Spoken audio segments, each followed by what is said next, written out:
আসসালামু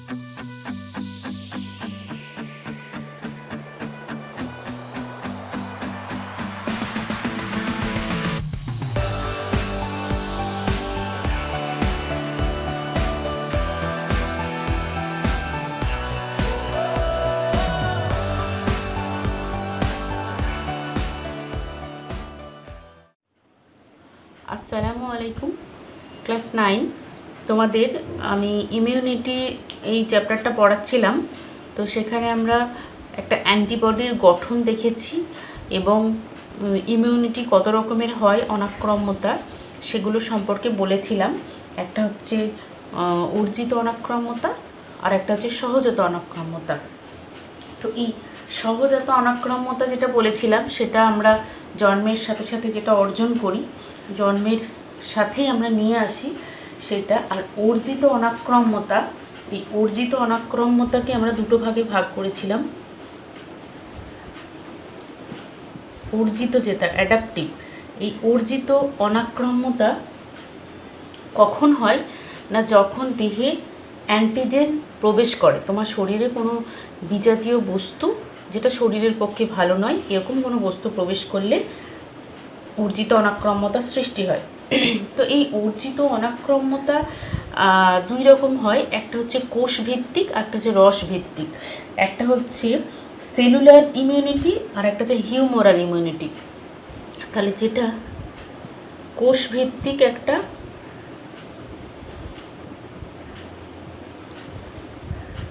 আর একটা হচ্ছে রসভিত্তিক। কোষভিত্তিকের নাম বলছি সেলুলার ইমিউনিটি আর এটা হচ্ছে হিউমোরাল ইমিউনিটি বা সেল মিডিয়েটেড ইমিউনিটিও বলা হয় কোষভিত্তিককে।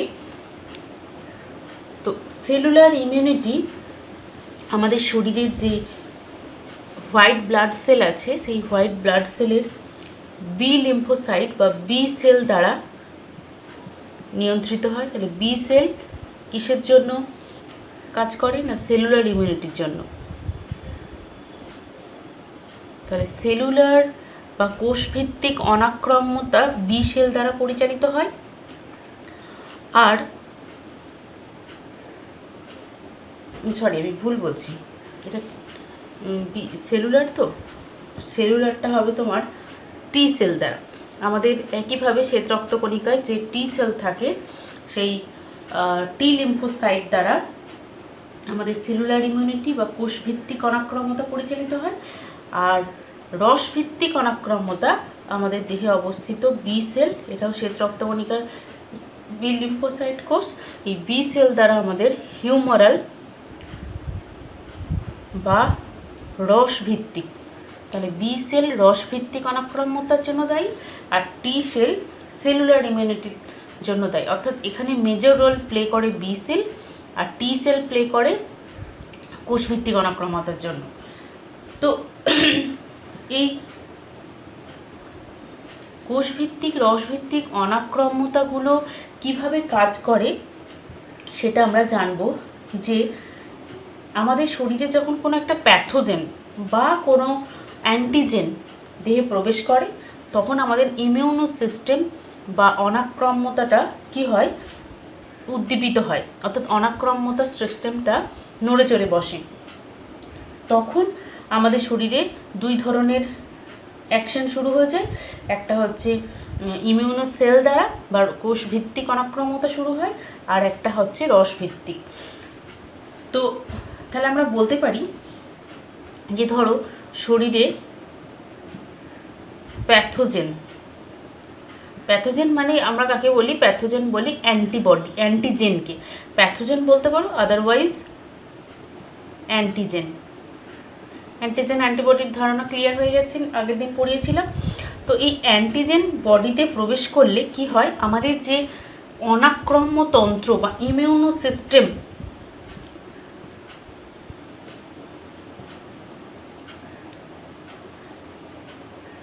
ইমিউনো সিস্টেম, আমাদের শরীরে যে ইমিউনো সিস্টেম আছে, সেই ইমিউনো সিস্টেম কি করছে না, উদ্দীপিত হচ্ছে। তো সেই ইমিউনো সিস্টেম উদ্দীপিত হয়ে কি হয় না আমাদের শরীরে বিভিন্ন ধরনের অ্যাকশন শুরু করে, অর্থাৎ ওই পার্টিকুলার যে জীবাণু সেই জীবাণুটাকে মারার জন্য অনেক রকমের কাজ করে থাকে। তো দেখো এই জীবাণু মারার জন্য দু রকমের অ্যাকশন শুরু হয়ে যাবে, একটা হচ্ছে কোষভিত্তিক, একটা হচ্ছে রসভিত্তিক। যেটা কোষভিত্তিক অনাক্রম্যতা সেটা বিভিন্ন যে ইমিউনো সেলগুলো আছে আমাদের শরীরের বা বডিতে, সেই ইমিউনো সেলগুলো কি করে না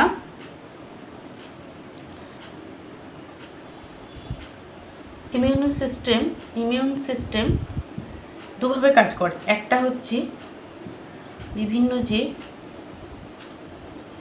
ইমিউনো সেল আছে সেগুলোকে উদ্দীপিত করে, অর্থাৎ এটা টি সেল দ্বারা হবে, মানে এটা কোষভিত্তিক অনাক্রম্যতা বা সেলুলার ইমিউনিটির জন্য দায়ী হবে। আর কিছু অ্যান্টিবডি প্রস্তুত করবে, অ্যান্টিবডি প্রস্তুত করে কি করবে ওই নির্দিষ্ট প্যাথোজেন। তাহলে ইমিউনো সেলগুলো অ্যাক্টিভ হয়ে প্যাথোজেনকে নষ্ট করবে, আর একটা সিস্টেমে কি হবে অ্যান্টিবডি তৈরি করে প্যাথোজেনকে নষ্ট করবে বা অ্যান্টিজেনকে নষ্ট করবে। এই অ্যান্টিবডি তৈরি করে বি সেল। তাহলে বি সেল এইভাবে প্যাথোজেনকে ধ্বংস করছে, আর টি সেল ইমিউনো সেলগুলোকে অ্যাক্টিভ করে প্যাথোজেনকে নষ্ট করছে। এবার এটা কিভাবে হয় ধাপে ধাপে আমরা এটা জানব।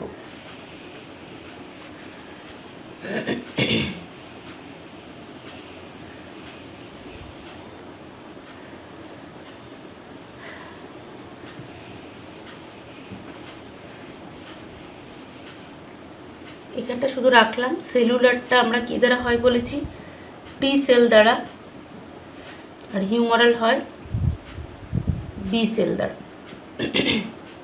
বেশ, দেখো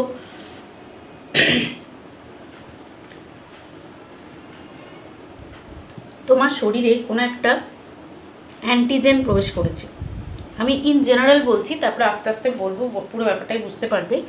তোমার শরীরে কোনো অ্যান্টিজেন প্রবেশ করলো, অ্যান্টিজেন অথবা প্যাথোজেন যা বলতে পারো হলো। তাই প্রথমে তোমার শরীরে অ্যান্টিজেন যেই প্রবেশ করলো সাথে সাথে কি হয় না আমাদের শরীরে যে ম্যাক্রোফাজ আছে,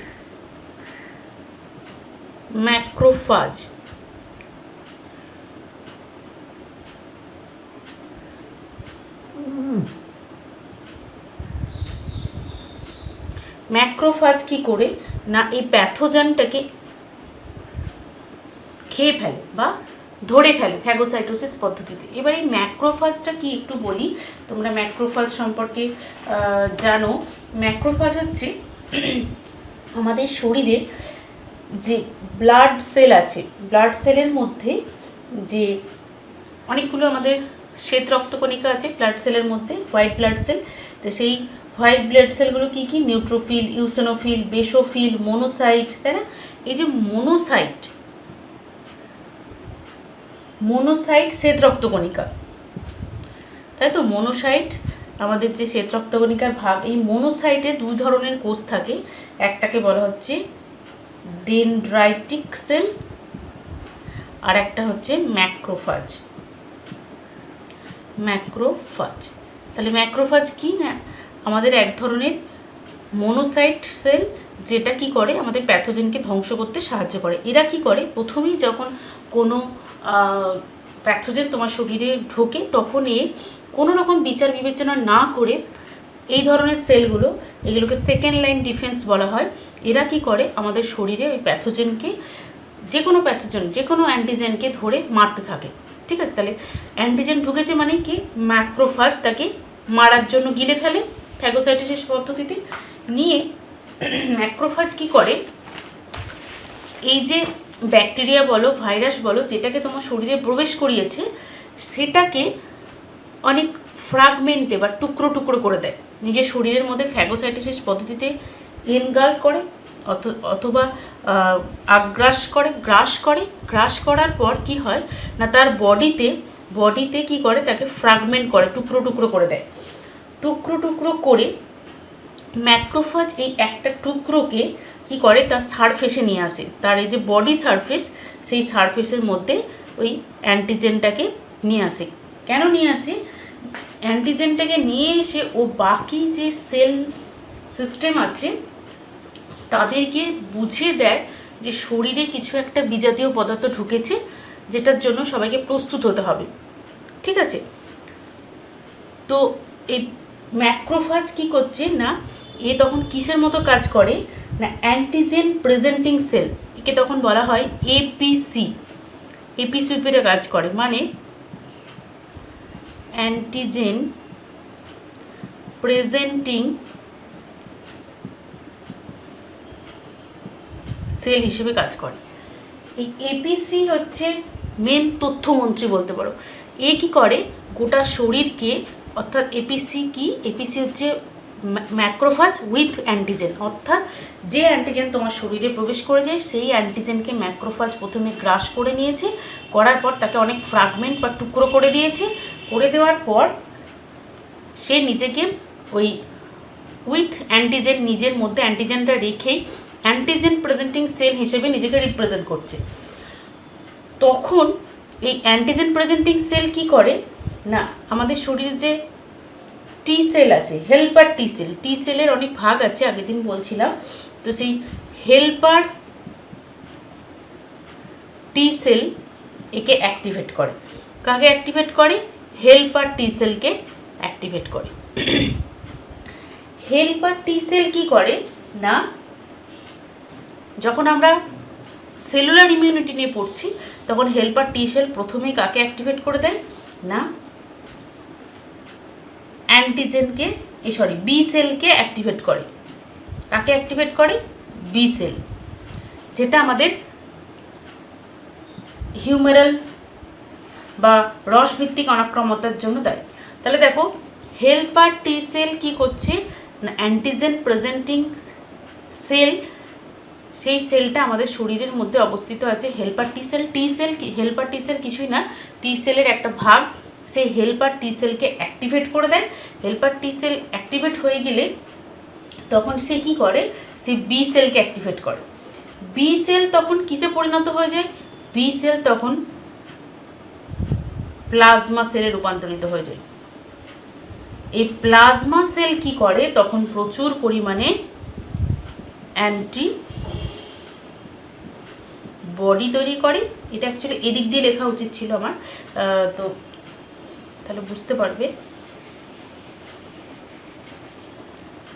তাই হেল্পার টি সেল কী করে, হেল্পার টি সেল বললাম কাকে অ্যাক্টিভেট করে, বি সেলকে অ্যাক্টিভেট করে। তাহলে হেল্পার টি সেল অ্যাক্টিভেট করছে কাকে, বি সেলকে, এটাকে অ্যাক্টিভেট বা সক্রিয় করে দিচ্ছে, বি সেলকে সক্রিয় করে দিচ্ছে। নিয়ে বি সেল কি করছে, এ প্লাজমা সেলে কনভার্ট হচ্ছে। এই প্লাজমা সেল কি করছে, প্রচুর পরিমাণে অ্যান্টিবডি প্রডিউসিং করতে শুরু করছে, অ্যান্টিবডি স্টার্ট করতে শুরু করছে। এবং এই অ্যান্টিবডি কী করছে, কাকে কিল করছে না, প্যাথোজেন বা অ্যান্টিজেনকে কী করছে, কিল করে দিচ্ছে। তাহলে এই যে সিস্টেমটা, এটা হচ্ছে আমাদের রসভিত্তিক অনাক্রম্যতা। রসভিত্তিক অনাক্রম্যতা কিভাবে কাজ করে না, একটু আগে বলছিলাম রসভিত্তিক অনাক্রম্যতা আমাদের বি সেল দ্বারা পরিচালিত হয়। তো কীভাবে পরিচালিত হয় না, রসভিত্তিক অনাক্রম্যতায় আমাদের অ্যান্টিবডি উৎপন্ন হয়, আর কোষভিত্তিক অনাক্রম্যতাতে ইমিউনো সেলগুলো অ্যাক্টিভ হয়। তো তাহলে সেলুলার ইমিউনিটিটা দেখো কিভাবে হবে না, এখনও সেলুলার ইমিউনিটি আমি বলিনি, হিউমারাল ইমিউনিটিটা বলেছি। অর্থাৎ বি সেল দ্বারা, বি সেল কাজ করে অ্যান্টিবডি উৎপাদনের মাধ্যমে, আর সেলুলার বা টি সেল কাজ করবে কিসের মাধ্যমে, যে শরীরের ভেতরে যে ইমিউনো সেলগুলো আছে সেগুলোকে অ্যাক্টিভ করবে। তাহলে কি হলো না, আমাদের যদি সেলুলার হিউমারাল ইমিউনিটি দেখি বা কোষভিত্তিক অনাক্রম্যতা দেখি, সেখানে আমরা কি দেখতে পাবো না, দেখতে পাচ্ছি যে অ্যান্টিজেন শরীরে প্রবেশ করেছে, একটা প্রোটিন জাতীয় বিজাতীয় বস্তু শরীরে প্রবেশ করার ফলে আমাদের শরীরে যে ম্যাক্রোফাজ আছে সেই ম্যাক্রোফাজ তাকে গিলে ফেলেছে। গিলে ফেলার পর তাকে ছোটো ছোটো টুকরোয় ভেঙে দিয়েছে এবং সেই টুকরো নিয়ে সে তার সারফেসে টুকরোগুলোকে ধারণ করে অ্যান্টিজেন প্রেজেন্টিং সেল সে অ্যান্টিজেনকে প্রেজেন্টিং করে বডির মধ্যে, নিয়ে সবাইকে জানিয়ে দেয় যে শরীরে অ্যান্টিজেন প্রবেশ করেছে, তোমরা তৎপর হয়ে যাও। তখনই এই অ্যান্টিজেন প্রেজেন্টিং সেলকে দেখেই হেল্পার টি সেল কী হচ্ছে না, টি সেলের একটা ভাগ হচ্ছে হেল্পার টি সেল। এই হেল্পার টি সেল তখন কি করে না, সঙ্গে সঙ্গে বি সেলকে অ্যাক্টিভেট করে। বি সেল প্লাজমা সেলে রূপান্তরিত হয়। এই প্লাজমা সেলগুলো অ্যান্টিবডি তৈরি করতে শুরু করে এবং সেই অ্যান্টিবডি তখন ওই নির্দিষ্ট অ্যান্টিজেনকে মারে। এছাড়াও B cell helper T cell B সেলকে অ্যাক্টিভেট করে এবং বি সেল তখন এই কাজগুলো করার সাথে সাথে আর একটা কাজ করে থাকে। সেটা কি করে না, বি সেল কিছু মেমোরি সেল তৈরি করে দেয়,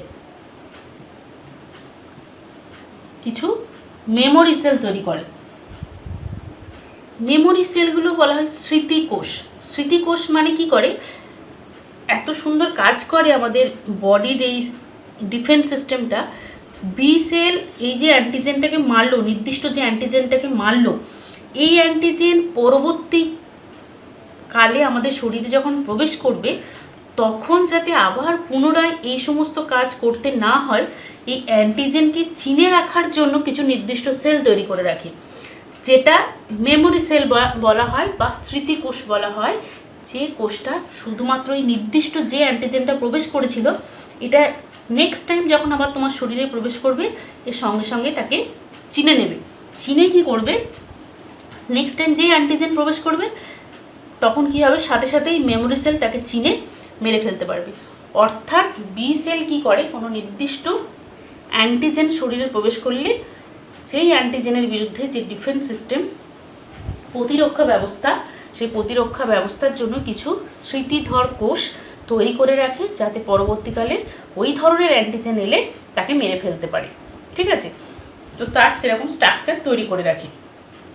এটা হচ্ছে রসভিত্তিক অনাক্রম্যতা। তার মানে কি, রসভিত্তিক অনাক্রম্যতার ধাপ যদি আমরা বলি তাহলে কি হবে না, এই অনাক্রম্যতার সঙ্গে আমরা বললাম বি লিম্ফোসাইট বা বি সেল সম্পর্কিত। আর এই বি সেলগুলো আমাদের যে স্টেম সেল বা অস্থিমজ্জায় যে স্টেম কোষ থাকে সেখান থেকে উৎপন্ন হয় এবং সেখানেই পূর্ণতা লাভ করে। বি সেলগুলো আমাদের অস্থিমজ্জার স্টেম সেলের মধ্যে উৎপন্ন হয় এবং সেখানেই পূর্ণতা লাভ করে। পরিণত বি সেল অস্থিমজ্জা থেকে মুক্ত হয়ে রক্তের মাধ্যমে আমাদের সারা শরীরে ছড়িয়ে পড়ে এবং বিভিন্ন যে লিম্ফয়েড গ্ল্যান্ড বা লিম্ফয়েড অঙ্গগুলো আছে সেখানে পৌঁছায় এবং সেখানে সাময়িকভাবে সঞ্চিত থাকে। এরপরে কি করে, দেহে অ্যান্টিজেন প্রবেশের পর হেল্পার টি সেল নিষ্ক্রিয় বি সেলকে সক্রিয় বি কোষে রূপান্তরিত করে। বি কোষ থেকে কি তৈরি হয়, বি কোষ থেকে প্লাজমা সেল তৈরি হয়, তাই না? বি কোষ থেকে প্লাজমা সেল তৈরি হয়। এই প্লাজমা সেল এবং কিছু মেমোরি বি সেল তৈরি হয়। অ্যাকচুয়ালি এটা মেমোরি বি সেল লেখা উচিত। মেমোরি বি সেল তৈরি করে, নিয়ে কি করে, প্লাজমা কোষ অ্যান্টিবডি তৈরি করে। এই অ্যান্টিবডি নির্দিষ্ট অ্যান্টিজেনের বিরুদ্ধে ক্রিয়া করে এবং অ্যান্টিজেন নিঃসৃত যে টক্সিন, সেই টক্সিন দ্বারা কাকে মেরে দেয়, অ্যান্টিজেনকে মেরে দেয়। এবং মেমোরি কোষ নির্দিষ্ট অ্যান্টিজেনের গঠন মনে রাখে এবং ভবিষ্যতে ওই নির্দিষ্ট অ্যান্টিজেন আবার যদি সংক্রমণ ঘটে তাহলে অ্যান্টিবডি সংশ্লেষ করে খুব দ্রুত তাকে বিনষ্ট করতে পারে। এটা হচ্ছে তোমার রসভিত্তিক অনাক্রম্যতার ধাপসমূহ আমি তোমাকে বললাম। এবার আসবো আমরা কোষভিত্তিক অনাক্রম্যতা। আশা করি রসভিত্তিক অনাক্রম্যতাটা বুঝতে পেরেছো। রসভিত্তিক অনাক্রম্যতার ধাপটা যে অ্যান্টিজেন প্রবেশ করলো, বি কোষকে ম্যাক্রোফাজ বি কোষ হেল্পার টি কোষ বি কোষকে অ্যাক্টিভেট করলো। অ্যাক্টিভ করার পর কি হলো, বি কোষ প্লাজমা সেল তৈরি করলো, প্লাজমা সেল অ্যান্টিবডি তৈরি করলো এবং কিছু মেমোরি কোষ তৈরি করলো, যারা পরবর্তীকালে তাদের সঙ্গে ধ্বংস করবে। তোমাদের বইতে এই ধরনের ছক দেওয়া আছে, সেটা দেখলে বুঝতে পারবে এবং এটা যদি বুঝে যাও তাহলে ওটাও বুঝতে পারবে।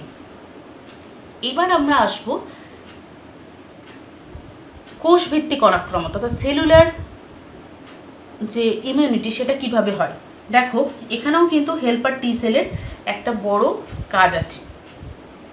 তাহলে একইভাবে অ্যান্টিজেন শরীরে প্রবেশ করেছে, প্রবেশ করার পর ম্যাক্রোফাজ তাকে গিলে ফেলেছে, ম্যাক্রোফাজ গিলে ফেলার পর তাকে অনেক ফ্র্যাগমেন্টে বা ছোটো ছোটো টুকরে ভাগ করে দিয়েছে, এবং ভাগ করে দেওয়ার পর সে তার সারফেসের মধ্যে এই অ্যান্টিজেনকে নিয়ে অ্যান্টিজেন প্রেজেন্টিং সেল হিসেবে বডিতে একইভাবে সাড়া প্রদান করছে। তখন হেল্পার টি সেল যেমন একইভাবে বি সেলকে অ্যাক্টিভ করছিল, ঠিক একইভাবে সাইটোটক্সিক টি সেল তখন আমাদের শরীরে যে সেলুলার যে টি সেল আছে সেই টি সেলকে কী করছে, অ্যাক্টিভ করে দিচ্ছে।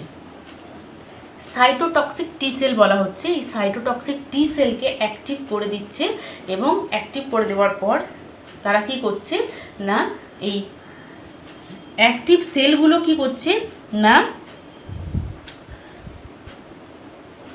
অ্যাক্টিভ সেলগুলো কি করছে না, আমাদের যে শরীরে এই প্যাথোজেন ঢুকেছে তাকে কিল করে দিচ্ছে। কাকে কিল করছে? টি সেল। যে সমস্ত সেলগুলোকে ইনফেক্ট করেছে, অর্থাৎ ইনফেক্টেড সেলগুলোকে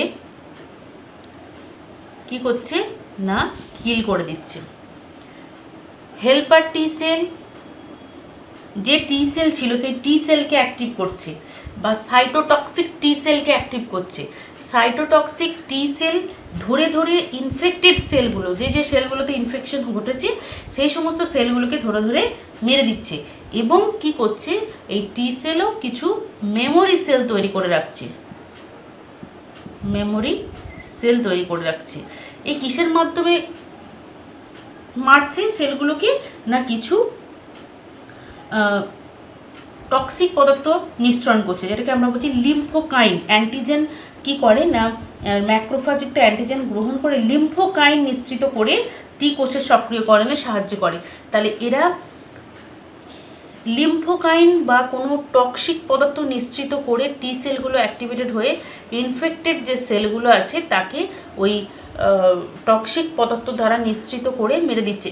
আগের ক্ষেত্রে আমরা দেখেছিলাম বি সেল অ্যান্টিবডি তৈরি করে মারছিল, এখানে টি সেল ইনফেক্টেড সেলগুলোকে কিল করছে কিসের মাধ্যমে, কিছু টক্সিন নিঃসৃত করছে, যেটা বিষ বলতে পারো, সেই বিষটা দিয়ে এই ইনফেক্টেড সেলগুলোকে মেরে দিচ্ছে, এবং সাথে সাথে কিছু মেমোরি সেলও তৈরি করে রাখছে, মেমোরি টি সেল তৈরি করে রাখছে, যেটা পরবর্তীকালে ওই নির্দিষ্ট প্যাথোজেন ঢুকলে যাতে করে সঙ্গে সঙ্গে সেই অ্যান্টিজেনকে মেরে দিতে পারে।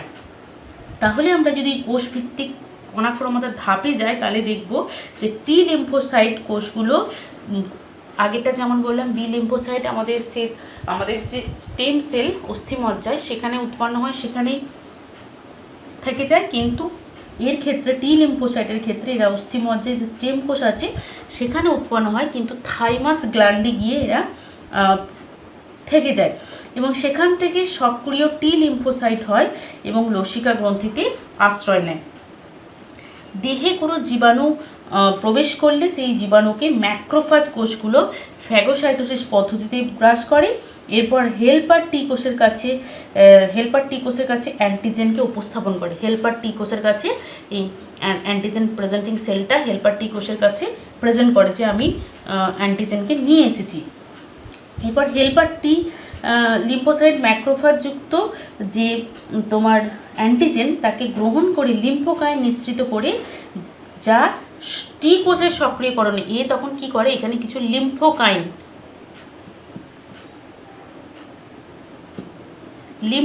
নিঃসৃত করে টি সেলকে কি করছে, সক্রিয় করছে বা অ্যাক্টিভ করার চেষ্টা করে।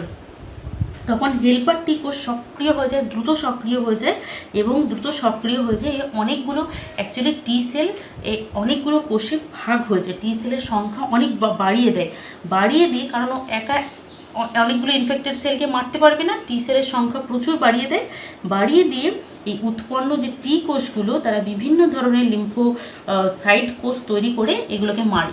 সেই ধরনের টি সেলগুলো কী কী সেল তৈরি করে দেখো, সাইটোটক্সিক টি সেল তৈরি করে।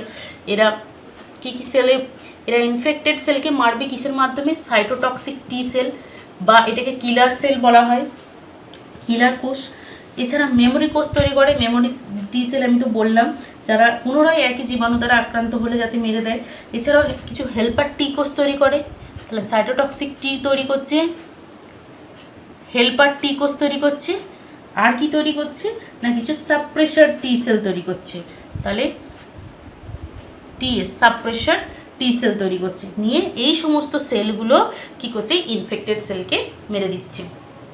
তাহলে আমি পুরো ব্যাপারটা আরেকবার রিকল করছি, তোমরা জিনিসটা বুঝতে পারবে যে আমরা বললাম আমাদের শরীরে কোনো প্যাথোজেন বা অ্যান্টিজেন যেটা আমাদের শরীরে প্রবেশ করলে আমাদের রোগ সৃষ্টি করতে পারে, এরকম কিছু প্যাথোজেন সৃষ্টি হলে আমাদের শরীরে একদম যেটা অনাক্রাম্যতার শেষ ধাপ, থার্ড লাইন ডিফেন্স যেটা, সেটা যখন কাজ করতে শুরু করে দুভাবে কাজ করে, একটা কোষ ভিত্তিক, একটা রস ভিত্তিক।